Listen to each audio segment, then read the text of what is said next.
You are listening to Nelson Leith, rocking the political establishment. One of the weakest pillars of American civilization is our discourse on public versus private sector, which we tend to treat as a wholly economic matter. However, a nation conceived in resistance to a tyrant cannot ignore the reality that authority, too, has public and private manifestations. Now, when it comes to government, we all too often indulge in what I call the de jure fallacy. Now, de jure is just a fancy Latin term that means officially, and it's often set up against de facto, which means in reality.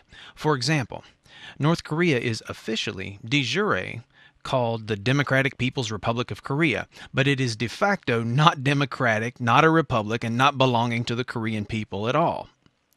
Now, the de jure fallacy is the idea that things are what they are called, and they're only what they're called. For example, only what's called authority is really authority. We call the public sector authority of the government what it is, authority, and we guard against its excesses, more or less, while the private power of wealth or influence glides by unchallenged, as if it were not a de facto form of authority, subject to the same tendencies of overreaching, tyranny, and exploitation. Now, when we Americans, in the tradition of the founders, discuss the dangers inherent in the power of government, we're not talking about the mere word government or the name government, but its actions.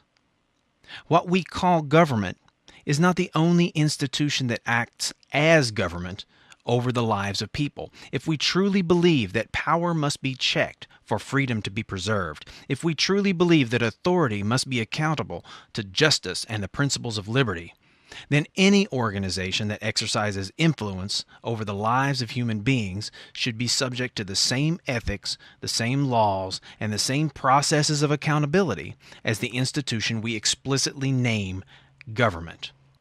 In reality, however, we tend to ignore the dangers of authority and power when they come from the private sector. We forget that King George's power, the power of a familial monarch, was in no meaningful way public. And neither was the power of the Stalinist dictators and political cliques against whom America waged the Cold War. The authority exercised in Havana is not the authority of the Cuban public, but the authority of the private man Fidel Castro and his loyalists. The Latin publicus, from which we get the word public, means of the people. Does it sound familiar? The power of families and individuals, of tribes, sects, and companies of all sorts, of warlords, dictators, moguls, and monarchs, that power is private sector power, and all forms of private sector power are similarly given to abuses, like the abuses of King George that were so famously spelled out in the Declaration of Independence.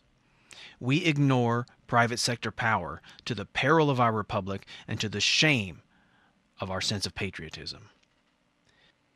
This particular danger to our civilization now threatens our infrastructure and thus our very livelihoods. As civic authorities, unwilling to raise the taxes that keep our republic alive, consider selling off America's roads and bridges to private interests. Unlike elected officials, however, the officers of private corporations are accountable only to profit, not to voters, not to citizens. Once the highways are sold to private sector authorities, drivers who don't like the tolls or the traffic can grumble all they want. There will be no ballot box salvation in their future anymore.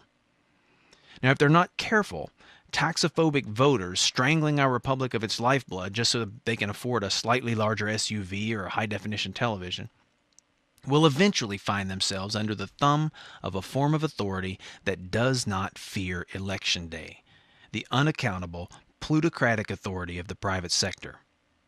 And it's time to open our eyes to this threat to America.